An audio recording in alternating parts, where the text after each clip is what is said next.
So even in those trials, those tribulations, those circumstances, are you going to be able to go ask God for wisdom and then implement that wisdom? That's how we need to reflect God. That's how we need to reflect his precepts, his word, his justice. We look at Solomon in certain situations that birthed injustice. Solomon applied the wisdom of God.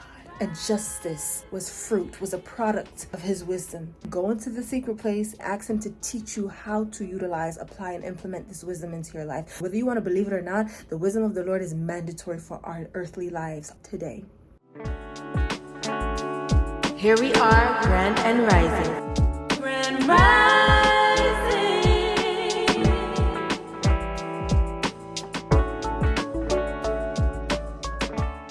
Grand Rising.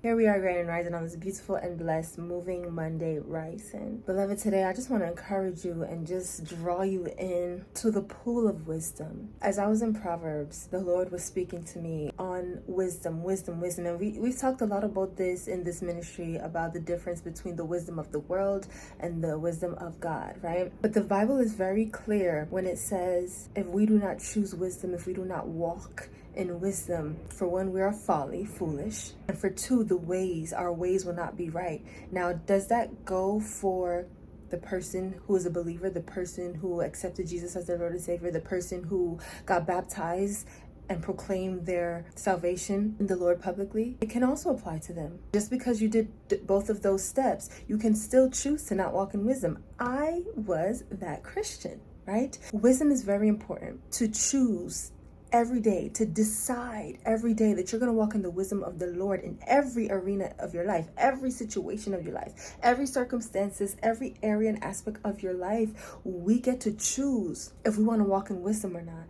And let me tell you that a lot of the times what wisdom looks like is going to go contrary to your flesh, is going to go against what you believe is right, is going to go against what the world says is right. But that is the wisdom of the Lord. The Bible tells us that wisdom is calling out to us. She's at the gates and she's hollering out to all of us and she's calling all of us. So this wisdom of God is for all of us. None of us is exempt. The Bible tells you that if you lack wisdom, ask God for it and he will generously give unto you wisdom. He doesn't care what you did last night. He doesn't care what you are coming out of.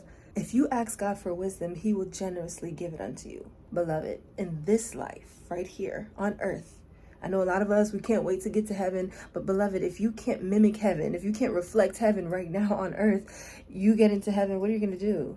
So right now, right here, we got to reflect God's wisdom. And it's very mandatory. If you are living in this earth and you don't have the wisdom of God and you're not implementing the wisdom of God in your daily life, you're not implementing the wisdom of God in the chaos that's going to come, because it's not if chaos comes, it's when it comes. Because in this life, like Jesus told us, we will have trials and tribulations. So even in those trials, those tribulations, those circumstances, are you going to be able to go ask God for wisdom and then implement that wisdom? That's what the Lord needs us to do. That's how we need to reflect God. That's how we need to reflect his precepts, his word, his justice. We look at Solomon. Solomon was the wisest man in all of the earth. And in certain situations that birthed injustice or unrighteousness and stuff like that, Solomon applied the wisdom of God. And justice was fruit, was a product of his wisdom that he utilized and implemented in the life of others. My God, y'all.